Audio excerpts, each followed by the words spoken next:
Lovely, lovely. MC?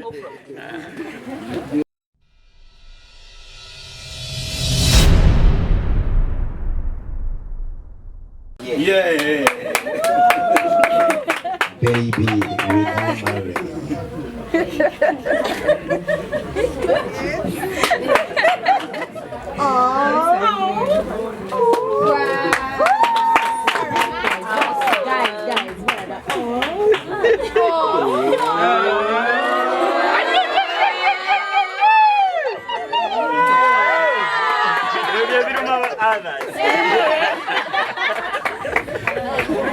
Lovely, lovely. MC?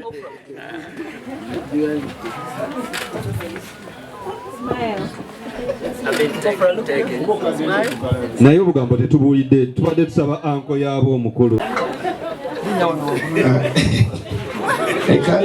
Eka ngamba olunyankole kaki ni mugamba ki? Am I trying? Okay. Bampita Lubega Dixon. Stage name MADRAT. I'm a brother, best friend, family friend of Obuwuulu. So, tubadde na Bakadde. Ofra, thank you so much. Thank you so much. Mani lwaki kugamba bwentyo. Ya Obuwuulu, thank you so much. Baloze tubeera ba comedians, tetubeera ku mbeera bwezi. Naye naffe tulina abazadde, tulina okwagala. Namwe family bambi mwebale tukkiriza. Abamu abazadde baagala ba professor, baagala ba doctor. Naye mwebale tukkiriza ne mutuzaala. Tubasuubiza okukola ekisinga. Thank you so much. Sampling-eko.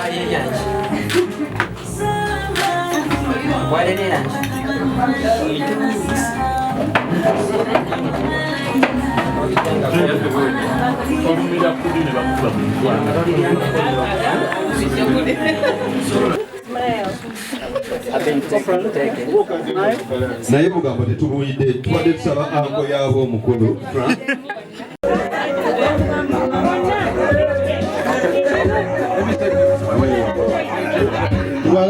Bashemerwa tutukuza gamba bingi munonga abubwire bwagenda omwe munywano waitu watureta mukeji ofura kansabe tukibireko organa kisogwa amanyi twabashemerwa bazere baitu mizina lya mukameti Yesu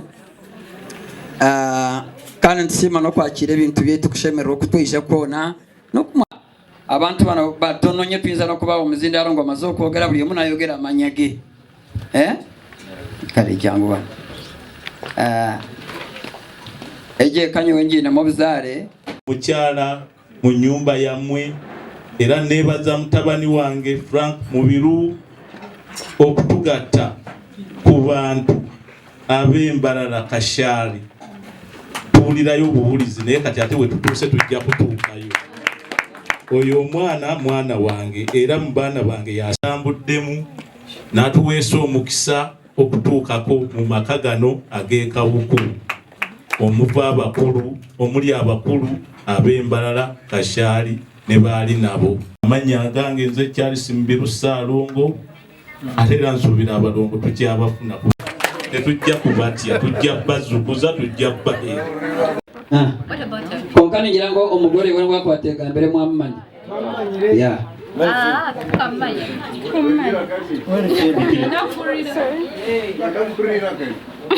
and I'm a director, film and so name is Anyumingi Nyo. That is our business. We are entertainers. I'm a friend.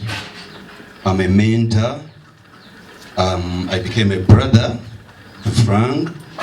I'm an entertainer that you carry that off stage and you go with it wherever you're going with it.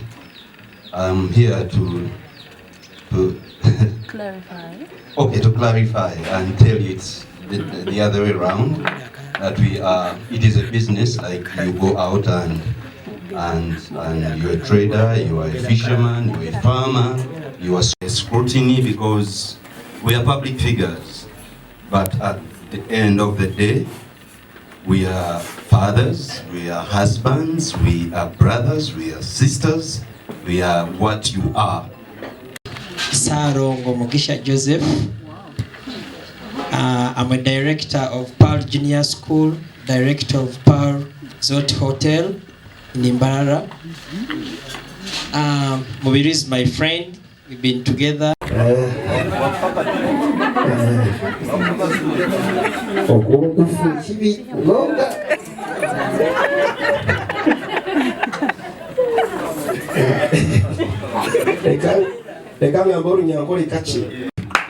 Yeah, Mubiri, thank you so much.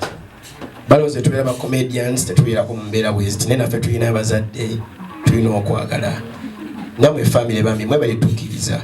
I'm Chibirige Martin. I'm a friend to Mubiri Frank. I'm a director of Maritime Interior Construct. I'm an architect and an interior designer at the same time. And I also own Snow Paints.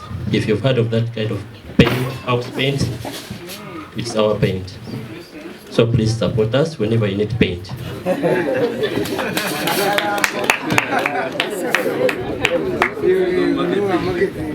Travel.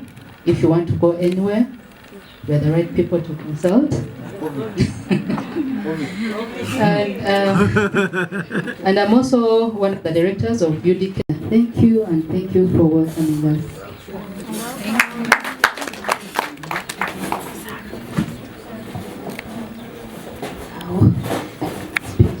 So good of me. Baramusiza kwenye balitwaniza.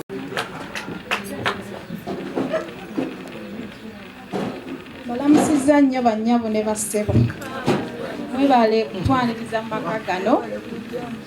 Amanya agange nze Nakazi Ann. Ndi sister wa Chiko. Era nga nze mukulu we. Kuba munene asijja kukola n'ebisingawo era mwebale kutuzaala Maka gano wadde tulina bakubeerera ddala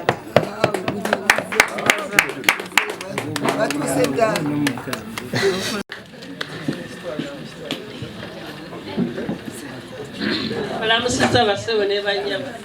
Amanya agange nze Mukyala Mubiri. Mwebale nnyo mwebale ddala ndabe tukoledde eyanziza nnyo tuyanzeeke. Nga bazeere bonna bali aha.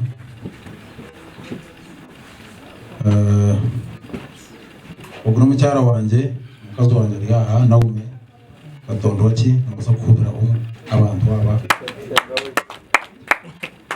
Ninyenda kutwara mu kihogo kusiima Ruhanga aha bw'izoobeeri aha bwawe Ofra na n'omukundwa wawe Frank nimpamya ngu mugire kukora ekimbere mumanyana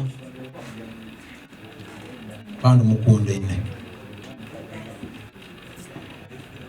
Nyenda kutwara mu kishogo kusiima Ruhanga oguno murundi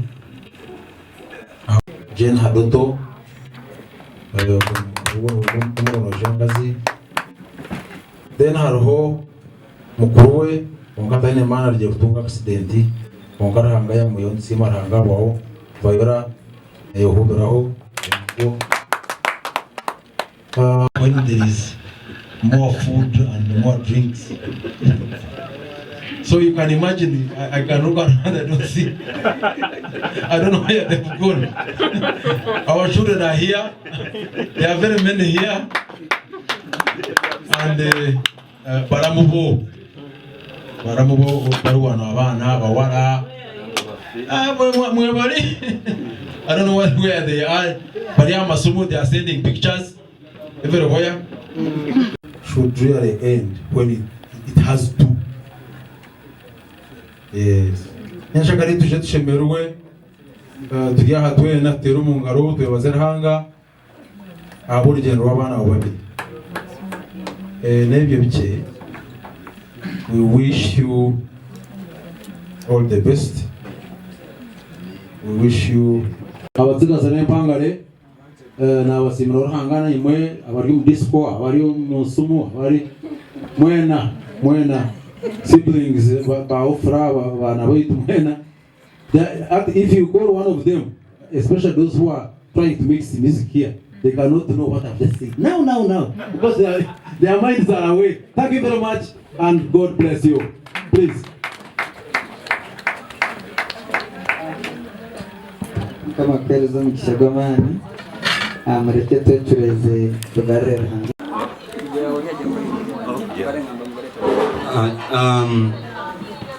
Amanya gange kankwese Luganda nja kutawula muno oluzungu tuza mujja kumpayo like 2 or 3 minutes to explain myself. Amanya gange nze John Segawa ndi producer akola business ya entertainment. I'm a writer, I write art, and I'm a director, film, and so nemizannyo mingi nnyo. That is our business. We are entertainers. I'm a friend. I'm a mentor. I became a brother to Frank. I'm a director. I'm so many things. Omukulu Frank. Muganda wange ndi mtata we, and so many other things. What we do entertainment business. So many times people think that when you are an entertainer that you carry that off stage and you go with it wherever you're going with it. I'm here to to clarify and tell you it's the other way around, that it is a business like you go out and you're a trader, you are a fisherman, you're a farmer, you are so many other things. So we are that. However, we do entertainment. Say that if you say everything, the bar is raised for us, there's scrutiny because we are public figures. But at the end of the day, we are fathers, we are husbands, we are brothers, we are sisters, we are what you are. Despite doing different jobs and activities. So I'm very excited to be here. Mwebale twaniriza kwetubanga twakereyemu katono ne wajjawo butategeeraka obuzibu. Tusaba kisonyiwo omulundi omulala ku mikolo nga bwegiti tujja kuuma obudde. Thank you so much.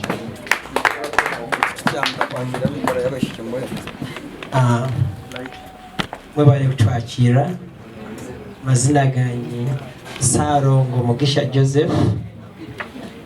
I'm a director of Pearl Junior School, director of Pearl Zot Hotel in Imbarara. Mubiru is my friend. We've been together in Mukono. Mubiru nja kwagaliza okuzaala balongo tatawo Sarongo nange ndi Sarongo bali kulonda.